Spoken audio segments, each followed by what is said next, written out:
Hey, good morning, Tim. Good day. How are you, Kumar? I am doing good. Good. I am absolutely doing good. A good morning for you and good evening for me. I am based out in Bangalore, and Tim is based out in US, Yes, I am. Albuquerque, right? This Albuquerque, New city, Mexico. yeah. That's correct. Yeah. People, my name is Kumar Pushpak, and I head the team here at Ijona Services. And today, what we gonna discuss is something related to executive assistant uh, and what this role is and why this role is so important. Certain things. So we plan to have at least three sessions for executive assistants, which will be dealt in the coming Tuesday as well. So for today, executive assistants and finding the right executive assistant. Wow. Good tip. This is our first, I think, first in the new year, isn't it? That Hmm. we're coming live. That's right. So, quickly, if you help us know about your new year stuff, so how it has begun before we get into the executive. Before we get in this, okay. So my new year, I usually start in November. I start with my strategic planning for the next year. I run my life like I run a corporation, and I planned out what where do I want to be in 5 years? It has nothing to do with financial targets, right? What does my life look like?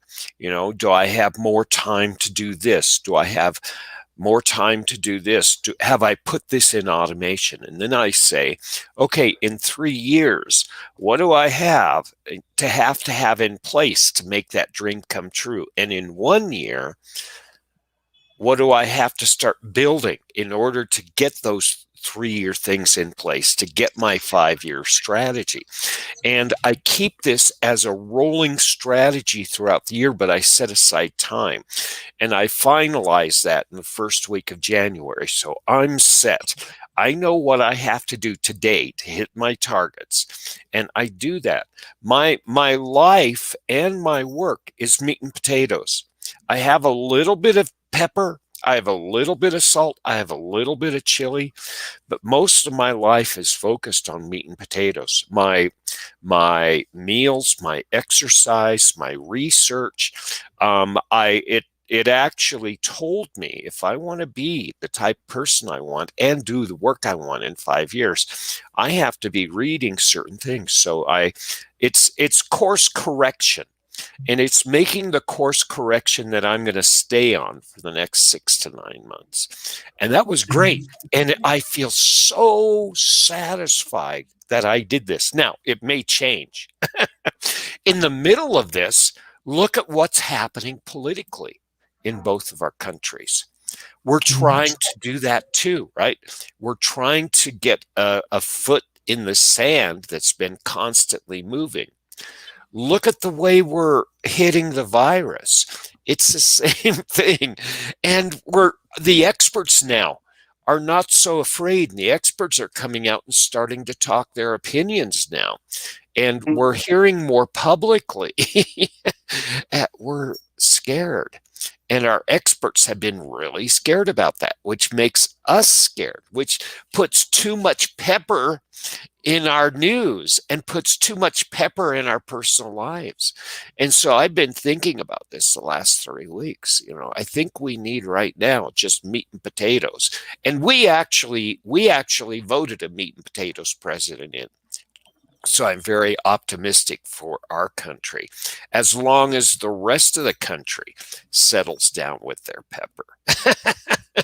So things are good. It's meat and potatoes time, which I really enjoy. I No, I I really I, I agree. I mean, you should always keep one thing aside, which is making potatoes, like example, right? It's a good thing. Quickly, I had been actually looking at the news channels for the last 3, 4, 5 days. Uh, this is something that we discussed earlier, isn't it? I mean, we knew that this is coming on the way. Uh-huh. Yeah, it's just that sixth was actually a day which was planned in to decide, and that day it actually turned out to be with a gathering and people stepping in, and I think 4 people actually lost their life. Yes, and they were generally accidental, but it went much further than everybody did. What we are going to take away from this in the next 2 to 5 decades is that you can you cannot think that that lack of leadership is inconsequential. A Right, person a person needs to step up and lead their life. The head of a family has to step up and lead their family. A mayor has to step up. A governor has to step up. And when you're a leader of a nation, if you don't step up, in minutes, you have to step aside. It has right. nothing to do with ego. It has nothing to do with I'm the right person. This is the function of humans. This is human nature. Yeah, And we can't do this. It's and again, when this is the problem, when it comes to leading yourself and leading people, it's not a decision of ego. It's a decision of pragmatism, and what we see is a lack of pragmatism. Whether or not these people are money grabbers or whatever, we see the results of not taking action and not being leaders from top down. And right. this is a call to action for all of us, not just the leaders of nations, but the leaders of family as well. Yeah, even I felt it the way it is. More of a a power game. I cannot be away from the power. Is the feeling which actually propels you to do crazy things. Yeah, Is it but the problem is power is pepper, and some people desire so much pepper. But the problem is, if your soup has too much pepper, it upsets the stomachs of the people who eat the dinner. And the right? leader is not eating all the soup. The leader is preparing the soup for everybody else. Right, right. Alrighty. So coming back to the topic that we plan to discuss on executive assistant, right? So, Tim, I know you haven't been the EA, however, you understand the role because you have actually dealt with so many years in the past, and you have seen them picking up the task and completing, and you have also been a trainer for executive assistant in particular. Now, bringing all your experience, right? How do you define the EA? I mean, why is EA necessary as a role? So to understand an executive assistant, you have to understand an executive and the life and the job of an executive. Okay, we're not just talking about CEOs, but let's think about when we say an executive, it's a chief executive officer, somebody who runs the corporation. Now, for about 8.5 years, I was a consulting project manager, and I reported to and I worked with executives and chief executives and CEOs and boards of directors and CXOs of multinational corporations. And I'd work with them weeks and months at a time, right? I would help them in their decision making. These were people who were making 7 and 8 figures a year. And so I spent a lot of time, not just with one, but with many.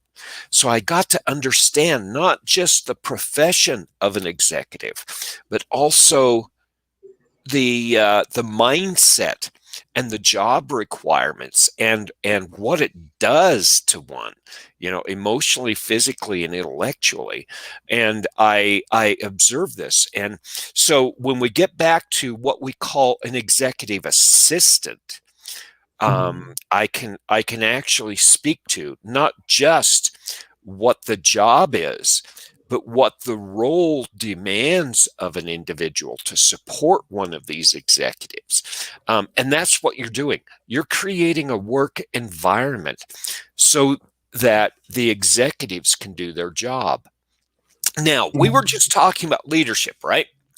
And Right. what happens when a leader is not there? Well, a leader is the one who prepares the soup for everybody else. They're the ones that get the meat and potatoes and pepper balanced perfectly. Now, you think that when you're young and you're cooking, that a lot of pepper makes it really strong and it'll make people powerful. No, what you Mhm. learn is when you make soup, when you make a good dish, right? You actually put a little pepper for seasoning. You do it early on and it blends in, and you slowly cook the food so it has a real complex yet robust taste. And then just before you hand the meal over to everybody else, you put a little on top. That's what an executive does. The Right. executive sets the vision and they get the balance of the meal right. So people can actually get a meal that they need and they enjoy at the same time. The CEO, the CXO says, this is what we need to do. We need to heat things up here. We need to cool things over here. Now, there's actually a job inside of a company that does this. This is called a portfolio manager. And so, in a way, executives are portfolio managers for the entire corporation.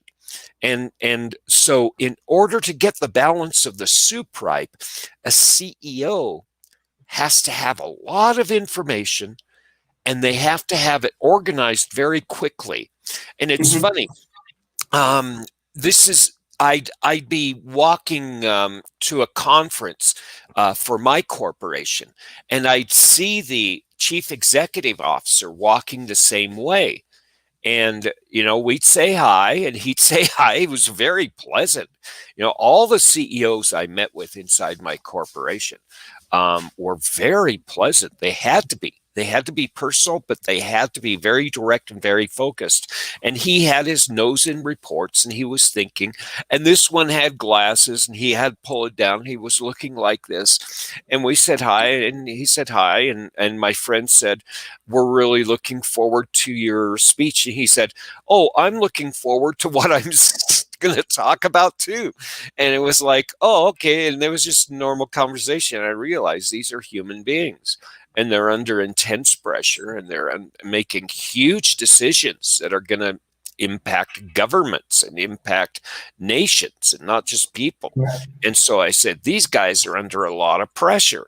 And so when you look at an executive assistant, you say, okay, this is the person who actually creates that stable, quiet environment so that the executive can focus on one decision at a time and make that decision the best they can do. And they need that information organized in a way that they can absorb it quickly. So, you, as an executive assistant, are the aggregator of Mhm. information and data, and you're laying it out. Actually, the CEO, while you're sitting with the CEO on the way to the airport, because you're going to fly to the meetings and you're going to be collecting the information they need for their next decision while they're making the first decisions. um, the the CEO was asking you, okay, what are we going to talk about? What decisions are on the table? What am I missing? Is there a gap here? Are there any things that can get us in trouble? And Mhm. you're going to be expected as an EA, as an executive assistant, to say here, here, here, here, and here. This is not to be discussed today. Our attorneys are working on this, and we're not going to talk about that in the meeting. And this is what we're going to do. Now, this is the problem. You're creating an environment which makes it easy for a CEO to do it. At the same time, you cannot be a filter, Mm-hmm. because if you become the filter, you can get in the way of the job of the CEO. And we see this all the time in corporations where CEOs get isolated from the company. And all of a sudden, they're making decisions that are hurting the workers and the employees, or they're hurting the shareholders or something, because they didn't get the information. And an executive assistant says, well, we didn't think that you were ready. And a CEO says, how dare you? I need to know about this. You blocked that information from me. So it's a tricky, tricky position to have. You have to expose them to everything. You have to be totally transparent and totally truthful, which means you have to think, you have to behave, you have to act just like an executive yourself. Right. So you have to fit the role of an executive, you have to fit the needs of an executive, and you have to understand exactly what your job is, and you don't step beyond it. Now, the problem is it's a relationship job. It's not just a skills job. So it takes a lot of emotional intelligence. It takes a lot of understanding of character. And you're not working so much on skills. You're working on attributes, which Mm-hmm. is, again, we're getting in the space of, you don't have to know databases and Excel. You're going to know that. That's a foregone conclusion. But what you're going to know also is character. You're going to know, truthful honesty, emotional intelligence, patience. You're going to know how to negotiate. You're going to know how to debate. You're going to know how to do this, not just generally, but you're going to do it specifically within the character and the needs, the expectations of the CEO you're reporting to. So Right. it's a bit of a challenge. Mm-hmm. Right. So coming back to this particular topic and executive assistant, I mean, I do hear we okay, for the people who don't know, we have a portal named Ijona Skills where we do executive assistant program. Right now, there I had a lot many people coming back to me asking questions on executive assistant in particular.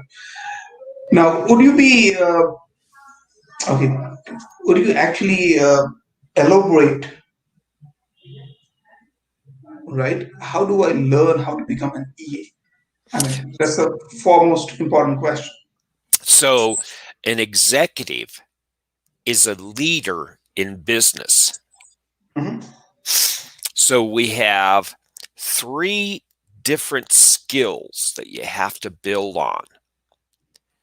As an executive assistant, you have to understand number one, business and business management. How does finance work? How do operations work? Operations in general and operations for your company. How do how does production work? How does your company create production? How does money turn from income to revenue to profit? And how decisions are made once you have profit. Do I put profit here? Do I put profit here? How much profit and what ratio of profit should go into rewards, and that kind of thing. And you have to understand, not make the specific decisions for your company, because that's the CEO's job, but how important these decisions are and how your company makes these decisions, because your job is going to be pulling in the information to help this CEO. And the CEO, while they're going through the cycle of the year, is going to say, okay, we're going to be meeting with finance in March, and here's what we're going to do. I need this information. Where we have a gap here. Why are we having a gap here? And can you get, can you fill me in on this stuff here? We're Mhm. going multinational in 6 months. Why don't we have this going on here? And it's your job to actually fill in those gaps. Now, that's from a business standpoint. You also have to understand leadership skills. You have to understand why your leader is asking certain questions and behaving in certain ways. Leadership is not management. An executive leads, they have the strategy and vision. They don't direct, they lead, which means influence, motivation. It means rewards and punishments. It means adding pepper, and it means knowing when not to add pepper, slow things down and speed things up in different business units, as well as with their leaders, because your CEO, if they're a CEO and you're the admin for that CEO, your CEO is training the chief financial officer, chief information officer, chief tech officer. Your CEO is teaching and mentoring them as you're supporting the CEO. And then the CEO is reporting into the board of directors. So they have bosses too. And so you have to understand the dynamics of that current relationship as well to help the CEO be as successful as they can. So you have a bit of, you have a bit of understanding of the business, and you have a bit of understanding of the leadership. Um, but then all of a sudden you realize, if I don't have my game, um, I'm not going to be able to keep balance, and I'm not going to keep up. So I need pepper. No, you don't need a lot of pepper. You need to balance your own soup, and you need to keep your soup balanced. And this is where you get your personal management skills. You need your strategy personally. You don't become an executive assistant because this is the goal in your life. You use your executive assistant role to train yourself to understand what it means. You're watching and observing executives. This is your opportunity as you're supporting the needs of your executives to do this. So you need to know how to learn quickly. You need to know how to push back in a way that people can not just accept it, but enjoy it. So you have to motivate. You have to influence. You have to have a huge amount of emotional intelligence, which means you have to understand your executive's emotional landscape, and you have to know how to understand and control your own emotional landscape. You're not barren of emotions. No way. What you are is you understand your emotions so well that they don't get in the way of supporting the executive in the decisions that they're making. So this is not an executive assistant is not an admin role. It's a leadership role, and it's one that done well can be part of a career development that opens up vast opportunities. Many of the executive assistants that I've worked with have spent their time with CEOs for 2 to 7 to 8 years, and then they left the corporation and they became great entrepreneurs. I mean, great. And others went on to be directors and vice presidents and other leadership roles inside the company, where they actually just did their day-to-day jobs from then on, and they were very supportive. And then there were the unique admins who were placed as an executive assistant in the expectation that they had something special, and they were actually bred and developed and trained by not just a CEO, but multiple, so that they could rise in the ranks in the hope that in 7 to 8 to 10 years, they would replace the CEO. When you're in a multinational corporation and you have the ear of one of the executives, that means that you are being bred, and it's your decision. This is a major career decision. You have to decide: do you want to play in this leadership? Do you want to actually use it for a short term training program, like officer candidate school? That's basically what it is, but it's on the job officer candidate school. And you can expect, if you want to do it for 2 to 5 years, and then you have to have an exit strategy that allows you to be very successful. But you have to plan, and you have to know exactly why you need to be an executive assistant. Does that help you? Yeah. So are you saying become an executive assistant, do it for like 5, 7 years, and then start your own? You know the normal distribution curve, right? Hmm. I would say 68% of everybody who wants to be an executive assistant should follow that advice. Okay.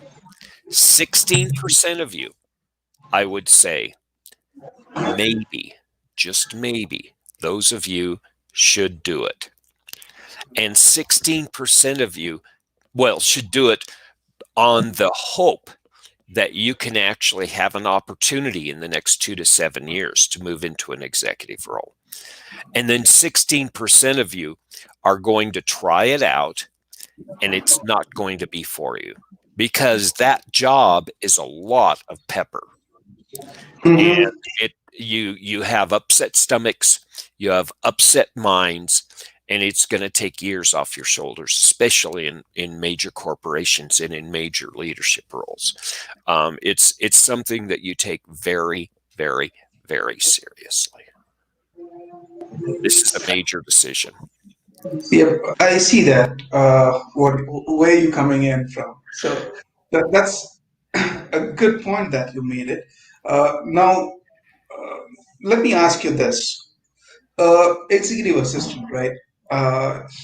He or she need to know few things on the job once she or he starts the job. Okay, like calendar management is very important. I keep hearing it from the EAs saying that I'm having a hard time in managing calendars of my executives. Point two, oh, I mean, I can I know. actually, Oh, I know. I'm chuckling because it's the nature. It's the nature of oh the yeah, job, nature of humans. yeah. So I mean that's question number one that I used to get. Question number two is um people asking, uh, I need to know uh, how I can actually minimize the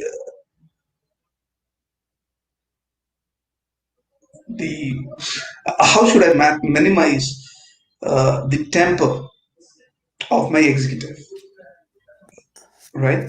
I'm not getting the exact word. How should I ask you that? But you understand what I'm trying to tell you is how should I actually minimize the temper of my executives? They shout, they don't shout. They maybe they shout kind of, right? So these are some of the questions that I usually get when we are doing trainings out there. So Now, let yeah, me capture these, because we're going to want to talk about these. This is very good, by the way. you're right. So now the question, what an EA should do. Now let's understand the fact. A EA with a 2 year experience plus 5 years plus 10 years will have a different skill set, right? Mhm. Now, how are you going to differentiate a EA which is a fresher? versus an experienced EA? I'm talking about a level of like 10 years, 12 years kind of stuff.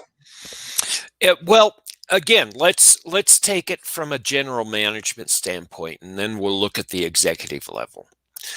Um, as a manager, for the first 2 to 3 to 5 years, you're working on the technical details, right? You're measuring time, you're measuring work, and it's highly technical. You know, you're getting into schedule management, you're getting into scope management, you're looking at quality and time, and it's very metrics based, right? In Mhm. 2 to 3 years, you can basically get pretty good at managing work by metrics. And then all of a sudden, you start realizing after 5 years, hey, you know what? I don't have to put forth all this effort. I can get lazy if I understand people. And you transition and you mature away from, the day-to-day management to actually working with people themselves and managing through relationships.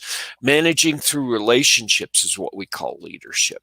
It's the motivation, it's the inspiration, and those things. Now, that's highly psychological and highly emotional, okay? That's what leadership is all about.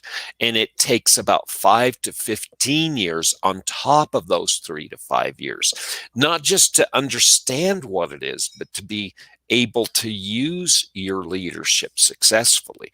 Because number one, you have to learn those skills. And number two, you can't learn those skills unless you actually exercise them.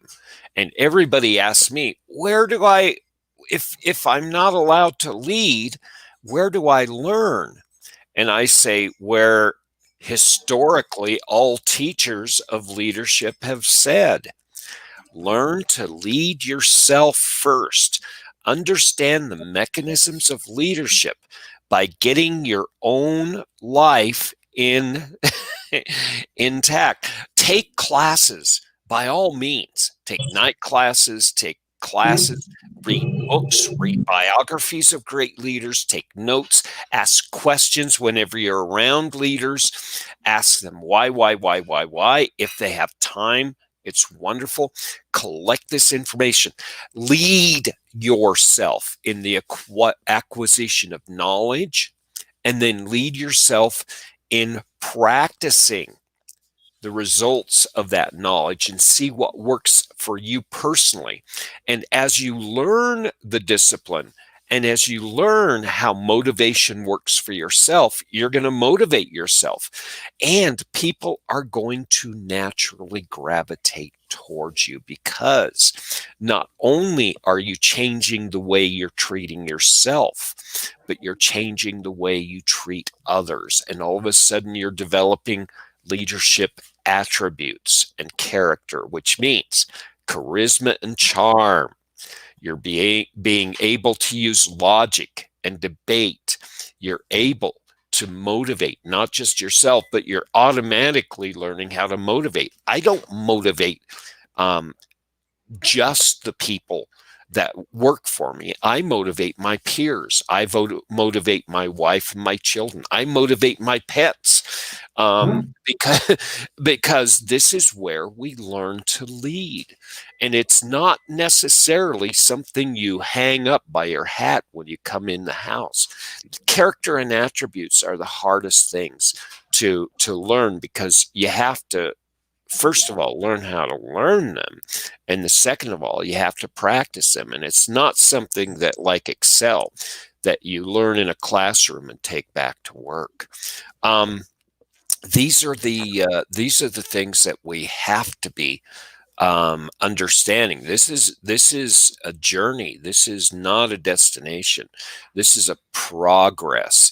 Now, we can get a lot of this. There are great books out there. There are great YouTubes out there. There are some people who are young, like in their 20s and 30s, who have spent like 10 to 15 years doing research, and they're doing wonderful things. And then there's the old silver haired people like me who still study after 20 years of being in and around leadership, and are able to actually not just think about it, learn it from a book, and practice it, but we actually are able to share some of our knowledge too. And leadership is a combination. It's a combination of doing your homework and ingesting this knowledge, but at the same time being in and around the people who are effective with these attributes and characters. Right. You picked up the point of learning. Where do I actually go and learn how to become an EA? Here we are. That's part of what we do, first of all. We have an opportunity here, and we're going to continue to talk about that. It's, again, there are a lot of ways people learn right now. Let's name the traditional ways, right? Business school. Okay, you can put down, like I did, like $35,000 to $40,000. You can find a company who will train you. The company that that trained me in leadership and trained me to be a consulting project manager, not just a project manager, but a consulting project manager.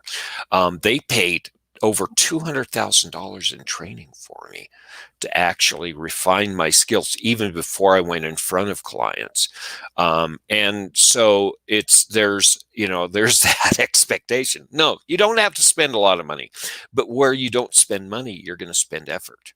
There are books, and we can recommend books, and we can put out articles on where historically people have, like one of my favorite books, Meditations by Marcus Aurelius, right?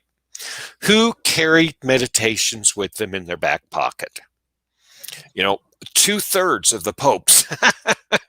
um, Napoleon Bonaparte, uh, Franklin Roosevelt, Teddy Roosevelt, Eisenhower, when he was on the battlefield, had his copy with him in his pocket, right?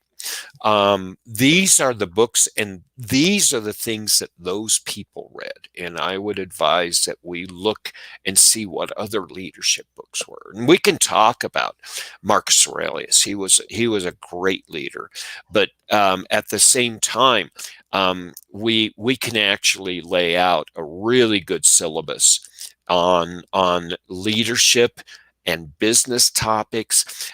Project management does this really well too. Project management is a consolidated base of knowledge that requires technical skills, like organizing data and information and making decisions and planning and knowing when to change the plan and when to change the work, and knowing about risk and knowing about estimation and what happens when things break and you have to manage conflict and issues.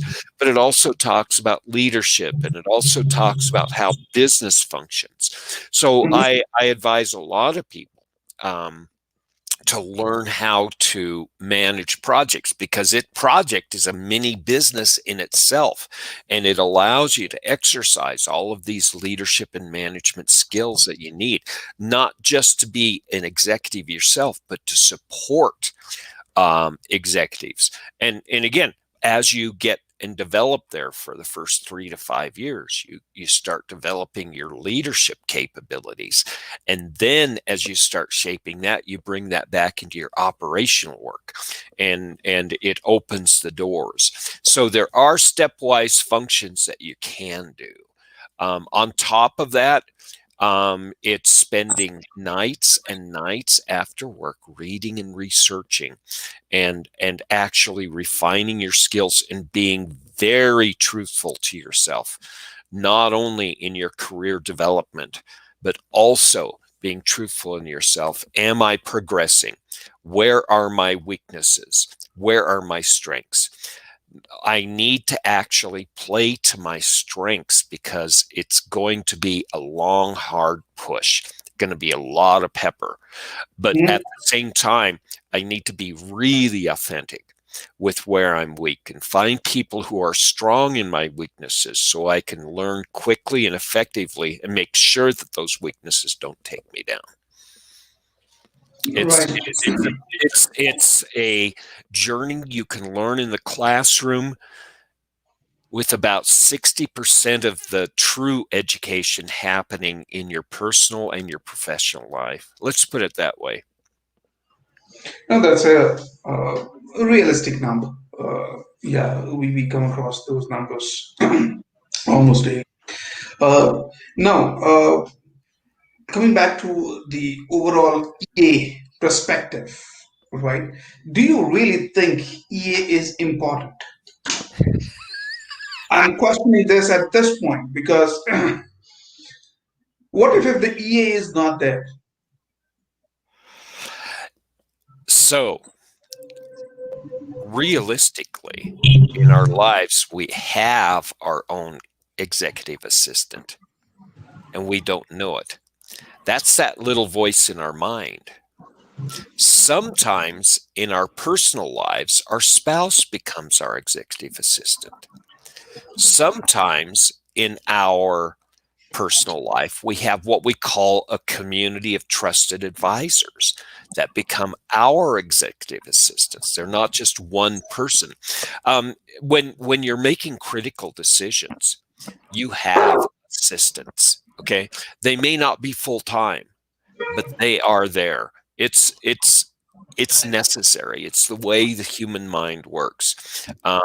We talk to Mark Gorkin all the time, and he says we don't exist in a vacuum. It's our relationships that number one keep us healthy, and number two keep us on track and keep us honest.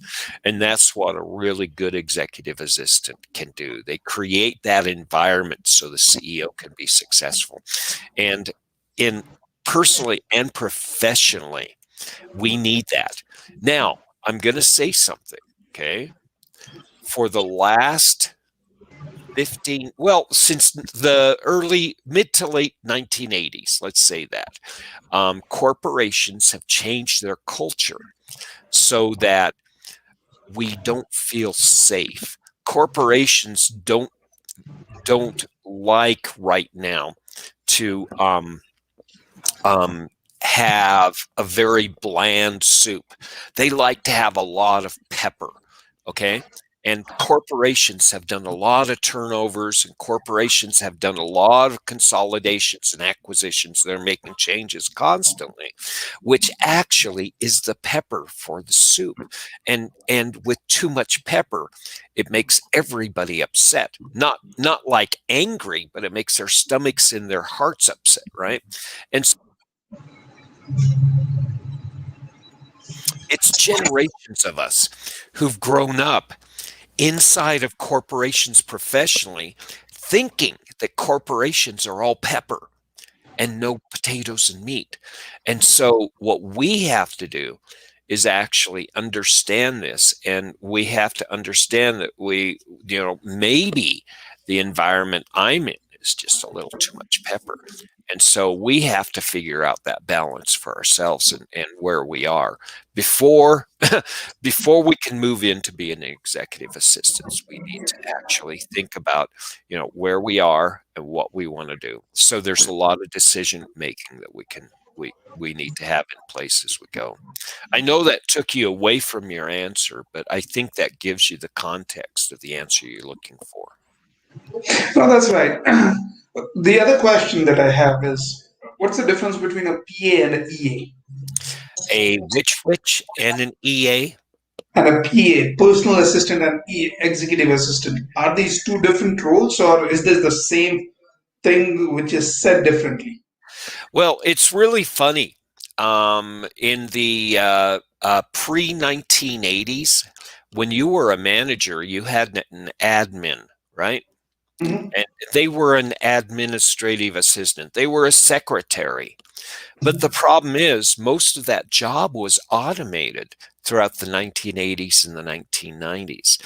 And a few of those admins became very smart and they stepped up their leadership and their management abilities. And they actually learned how to support people in decision making. They learned how to analyze and grab data and format it in such a way that executives could make decisions real quickly. They learned these automated tools to help them create an environment so that they could focus directly on decision making and not have to do the work of organizing the data. So they moved from a space to from administrative assistant, which was, basically coordinating and consolidating and moving the day-to-day things to, supporting that. And that's, I think, and from what I've read, personal assistant and executive assistant can mean the same things. Now, business culture is funny. Okay. You Mhm. have to go inside of an individual corporation to understand how they use those terms. That's what you want to look for. But generally, when we think about a personal assistant, that has more history behind it. And historically, it says, you're looking for somebody who can actually organize my personal day-to-day work. And CEOs don't necessarily need that. What they need is the ability to balance things and create that environment so they can focus on the most important tasks at hand. It's all about prioritization and time management. Now, I want to speak to one thing. You brought up a really interesting question, which is calendar management. If Yeah. if if I had a person that was talking to me and saying, I'm an executive assistant and I'm having trouble with calendar management, I would probe. I wouldn't ask him directly, but I would ask some probing questions to find out whether this was a problem with a tool or whether it was a problem with general time management itself, because those are two things. The management of a calendar, I Mhm. consider a skill, and it has to do with organizing it against a certain tool, where the organization of time, it takes character and attributes where you're prioritizing, you're analyzing, you understand the impact and the effect of risk, you know what issues are, and you know how to use those to determine, what needs to be done. Scheduling meetings is one thing, but understanding, the balance of meetings and the critical nature of meetings, and know how to prioritize and deprioritize in such a way that the flow of the day goes so there's not so much pepper, and you still have the seasoning right, but you're focusing on the meat and potatoes. True. All right.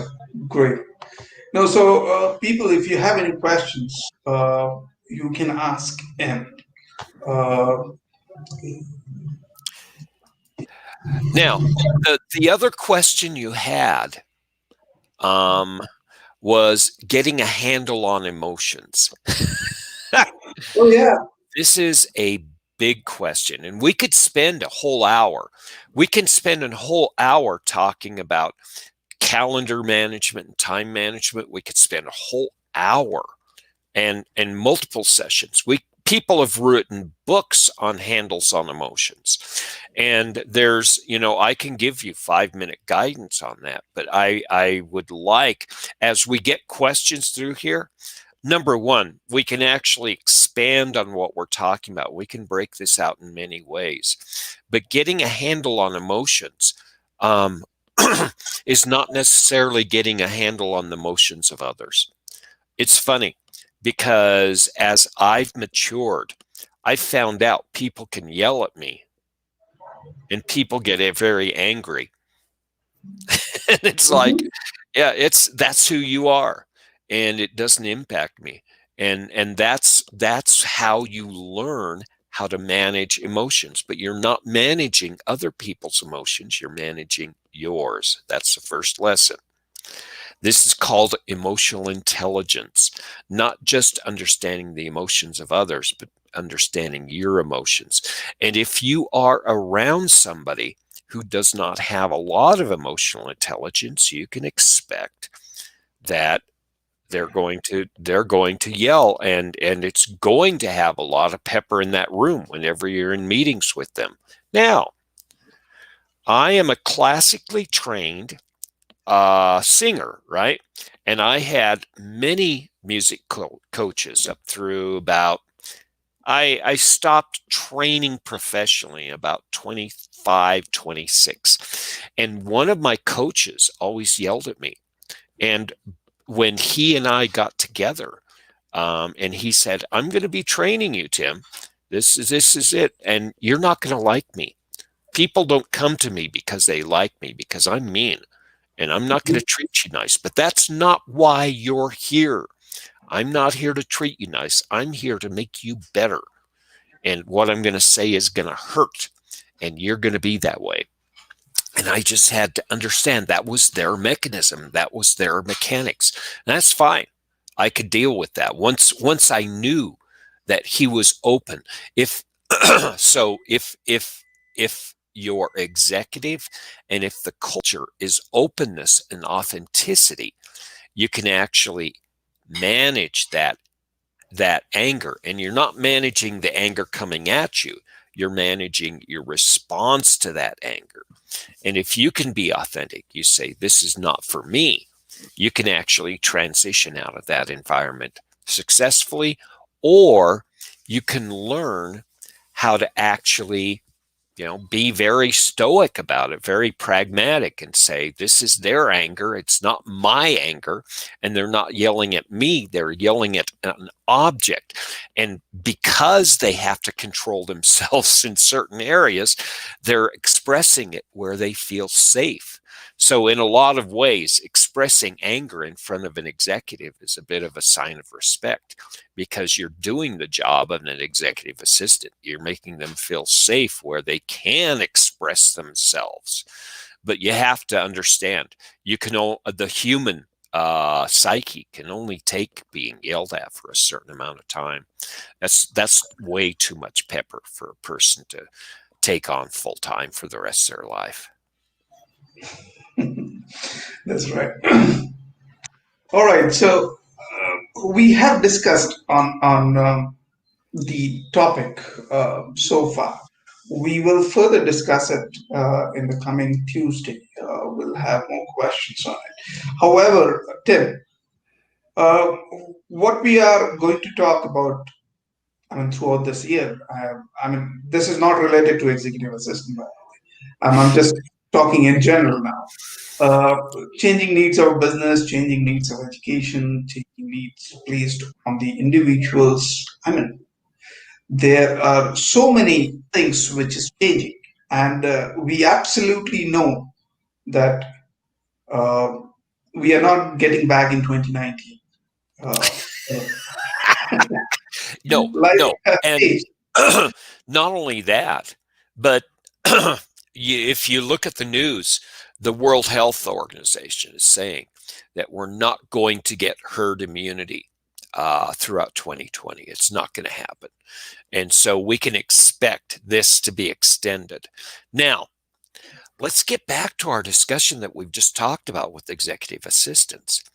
If we are to handle this unknown and this low level stress, the skills of being a successful executive assistant are the very skills that all of us maybe should consider.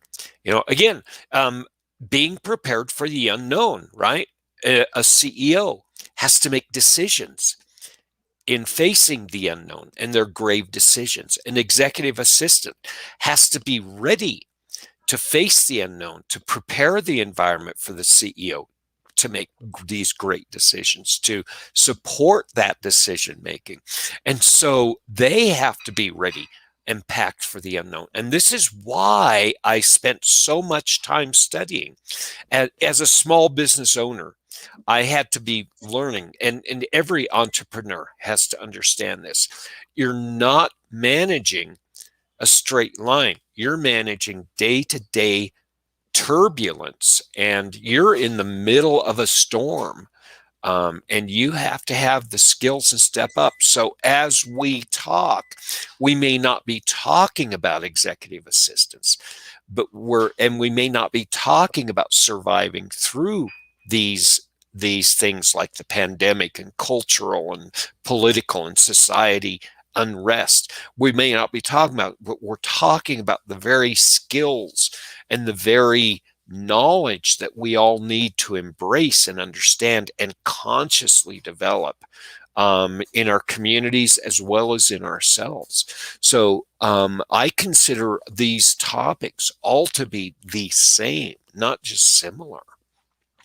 We have to be prepared for the unknown, and you're going to hear, if you talk with me, you're going to hear things like, learn to learn, right? You have to learn how to acquire knowledge quickly and how to use that knowledge.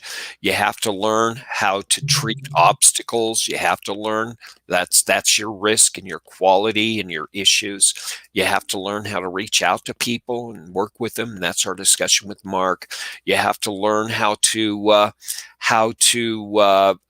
work with isolation and solitude too. And it's funny, all of these things we've been talking about through 2020, and in 2021, we're not just going to talk about them, but we're going to lay them out as a framework so that we can actually talk about how can I do this and how can we do this together. You see it on YouTube right now. We're unconsciously talking about this as a culture. And what you and I are doing are formally bringing it up as a structure. This was my dream because I knew this was going to be a chaotic decade, and it's going to lead to more chaotic decades. And we need to actually make this point a point where we're ready to consciously embrace being ready for the unknown. We have to get away from special skills and deep skills. We're going to still have those. I'm not saying we don't do that, but we have to also focus on development of our general skill sets, which is being ready for that great dark cloud. And that's what we're going to talk about. So what I recommend is, Kumar, let's go ahead and take questions from the audience. Audience, you guys are the ones who actually help us focus on the important factors. And at the same time, let's continue this discussion on the executive assistant, and let's get more crisp on what we mean by business leadership and personal skills, and how we could actually build a plan to learn about this and also practice it. Yep. Right, absolutely. People, you can send in your questions to this ID,